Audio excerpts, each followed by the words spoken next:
Senior লিডারদের দেখুন এক ঠান্ডা করে বসে চা খাচ্ছে আর বুথের স্তরের মানুষরা মারামারি করে হাত পা ভাঙবেন না, এটা আমি বারবার বলি। এই যে দিলীপ বাবু যাওয়াতে একাধিক ইকুয়েশন আছে।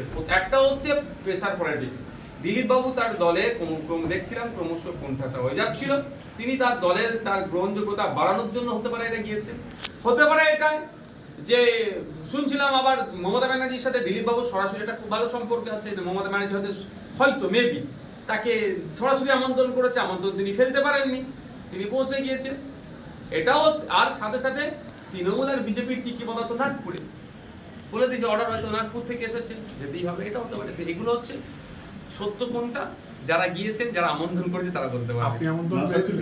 না, আমাকে তো এই ধরনের কোনো আমন্ত্রণ করতে পাঠানো হয়নি। আমাকে আমন্ত্রণ পাঠালে হয়তো শুভেন্দু বাবু রেগে যেতেন, আমি সেটা তো সময় আগে বলবো, কিন্তু রেগে যেতেন কেন, উনি তো বলছিলেন কোন যদি অহিন্দু যায় গোল গোল করে তার ছবি সোশ্যাল সাইটে পাবলিশ করবে। কজন অহিন্দু গেছে আমি বলতে পারবো না, আর কজনের ছবি শুভেন্দু বাবু এখন পোস্ট করবে সেটা দেখার কতটা গুরুত্ব আছে শুভেন্দু অধিকারী এই রাজ্যে, কি মনে হয়? দেখুন, শুভেন্দু বাবু প্রথম দিকে যেভাবে লিডার অফ অপোজিশন হিসাবে কর্মকাণ্ড করছিলেন, আমি তিনাকে বলেছিলাম সত্যি তিনার কাজকর্ম আমি তাকে সাধুবাদ জানিয়েছিলাম। আনিস খান নিয়ে যেভাবে তিনি সোচ্চার হয়েছিলেন, বক টুয়ে সংখ্যালঘুদেরকে যেভাবে পুড়িয়ে মেরেছিল তৃণমূল কংগ্রেসের নেতাদের দ্বারা, তাদের হয়ে যেভাবে কথা বলেছিলেন বা বিভিন্ন ইস্যুতে, সত্যি আশার আলো একটা বাংলার মানুষ দেখছিল যে একটা লিডার অফ অপোজিশন এরকম হওয়া দরকার। কিন্তু আস্তে আস্তে দেখছি আমরা শুভেন্দু বাবু ক্রমাগত একটা সাইড নেওয়ার চেষ্টা করছে, একটা দলের উনি নেতা হয়ে থাকতে চাইছেন, একটা ধর্মের নেতা হয়ে থাকতে চাইছেন। তবে যদিও সেই ধর্মের হিন্দু ধর্মের মানুষ সবাই ওনাকে পাত্তা দেয় না। আপনি যে প্রাসঙ্গিকের কথা বলছেন, শুভেন্দু বাবু তার আচরণের জন্য অপ্রাসঙ্গিক হয়ে উঠছেন।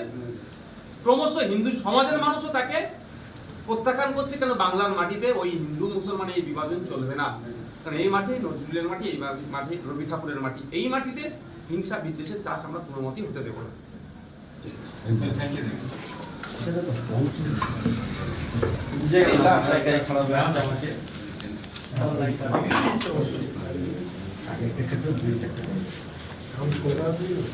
না, আমি হুগলি বাড়ি ও যেটা হয়ে গেছে।